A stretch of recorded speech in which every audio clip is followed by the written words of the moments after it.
गावागावातील वाडी वस्ती तांड्यावरच्या मुली आजही गावागावातील वाडी वस्ती तांड्यावरच्या मुली झाडाची पाने फुले ओरबाडून मोठ्या भक्तिभावाने करत असतात अर्पण वाळूच्या केलेल्या महादेवाला।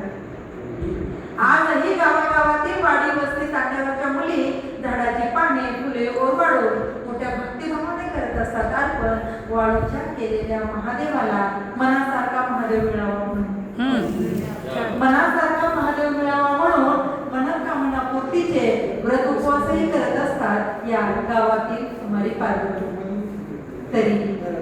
तरीही फार कमी प्रमाणात ऐकिवात आहे तिला आहे तसे स्वीकारणारा मोठ्या मनाचा महादेव पावलेल्या पार्वतीची कहाणी। तरीही फार कमी प्रमाणात ऐकिवात आहे तिला आहे तसं स्वीकारणारा मोठ्या मनाचा महादेव पावलेल्या पार्वतीची कहाणी। आता तिला सांगायला हवं नाही आता तिला कळायलाच हवं। आता तिला सांगायला हवं नाही आता तिला कळायलाच हवं। तिच्या सामर्थ्याची ओळख करून देणारं तिला सन्मानाचं उच्च पद प्राप्त करून देणारं ज्योतिबाच्या सावित्रीचं प्रकट। बाई पार्वती झाडाची पाने नको ग तोडू।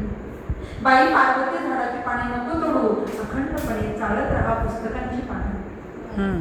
बाई पार्वती झाडाची पाने नको तोडू अखंडपणे चालत राहा पुस्तकांची पानं। आणि मग बघ एक दिवस तुझ्या प्राप्तीसाठी करत राहतील मनोकामना पूर्तीचे व्रत उपवास गावागावातील चिरंजीव महादेव गावागावातील चिरंजीव महादेव।